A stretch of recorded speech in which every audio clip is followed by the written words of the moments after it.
Welcome to Well Coached, a podcast about how people, sales, profit, and self can transform your business. I'm your host, Chris Weinberg, and I have helped hundreds of entrepreneurs get into their highest productivity zone and become corporate enough to succeed. Let's get into today's episode.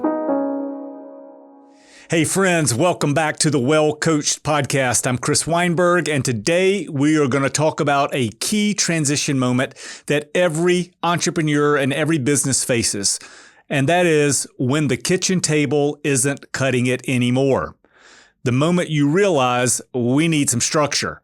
But here's the trick. Not all structure helps. Some of it can actually slow you down. So let's talk about when you start your business, you're working out of your garage, working out of your kitchen table, and now all of a sudden that's becoming problematic. Too many papers on the desk, trouble separating home life from business life. Maybe people are coming in to work with you, clients, vendors, that kind of thing. You know it's time for a change. How do you get there? Let's walk through how to know when it's time to build and when it's time to leave it scrappy using our 4 lanes inside of corporate enough of people, sales, profit, and self. Let's start with people. You're going to start to feel this tipping point when team members start asking you, or when you get team members, and they ultimately start feeling like you're stepping on each other's toes. Things start falling through the cracks. Clients may be saying, who's my contact for this? Who do I deal with inside of your company? Those are signals to kind of let you know it's time to start adding role clarity, maybe an org chart. That's a dreaded word for lots of people. And even some meeting rhythms. You don't need departments yet, but you do need lanes. Lanes of who does what. What is your area of domain expertise? How are we going to communicate outside of the company to clients as we grow who does what? Some clarity. In the sales area, if you're generating leads, let's say 20 leads a month or more, or you have a consistent referral engine, it's time to move beyond the Post-it notes and the Gmail folders or email management for how to keep up with people. This is when you go get yourself a basic CRM or even a spreadsheet with dates and deal stages. These are the things that are going to save your sanity and also make sure that you have a consistent rhythm communicating with your potential clients. So many folks that I talk to will say, yeah, I've been reaching out, or I got a referral. I reached out to them and crickets. I heard nothing. Well, that's the name of the game, right? Everybody's busy.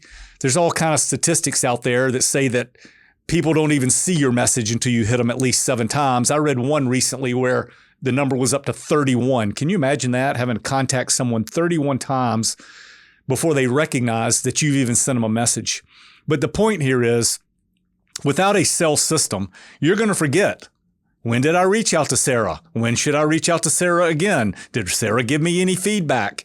Right? You've got to have some kind of system, and think of it like a drip campaign to keep knocking on the person's door so that eventually Sarah will read your email and say, that's the kind of person I need in my life. Right? So we don't get bogged down or we don't get sad when we send a first email out and nothing happens. That's just the beginning. Now let's talk about profit. The minute that your fixed costs start going up, whether that's you've left the kitchen table and now you've got rent, or you've hired someone, either a contractor or a W-2 employee, now you've got payroll, or you're subscribing to that CRM that we just talked about, so now you've got subscriptions. At this point, you need to be able to start doing some basic forecasting. And for many entrepreneurs, the word accounting or forecasting or budget or spreadsheet, those are the banes of your existence, and they make you break out in hives and sweat and all that stuff. And I'm telling you, it's just not that hard. The beautiful thing about managing numbers is that they don't have any emotion, right? It's just black and white. There's no judgment calls to be made. It's just a reporting mechanism. So you've got to know, how am I doing? So many organizations will try to teach entrepreneurs about revenue, and forget about the part of revenue is only part of the battle. You got to be able to take profit down to the bottom line to know that you've got something. You do not need a CFO at this point, but you do need something like a rolling Google Sheet or a basic budget app or things like that, where you can predict what are my fixed expenses, rent, and then what are my variable expenses, things like 1099 contractors, and how does that all relate to the revenue that I'm bringing in. The drudgery of the numbers will set you free. That's a quote by a guy named Harold Janine. He wrote a book called Managing. I believe it's back in the 60s, but it's still such a wonderful book. You want to learn about numbers and accountability for yourself and the team members around you, go pick that book up. And then the last one in People, Sales, Profit, and Self is self. And this is where it gets real. Early on, your superpower is your hustle. Most people get successful in life because they are individualistic contributors and they keep taking on work, and the work keeps coming because they did a good job, so the next person wants to hire you for your service. That becomes a liability over time. When everything has to run through you, you're going to hit a ceiling, right? Growth stops. You can't do but so much. So you ask yourself, and you start with one thing. What's the one thing that I do weekly or daily that I could teach someone else to do? That's how you start developing an org chart, right? Adding structure does not mean adding stress. I want you to think about all of this in the context of people, sales, profit, self. As you are starting to grow, you've got to start collecting assets around you.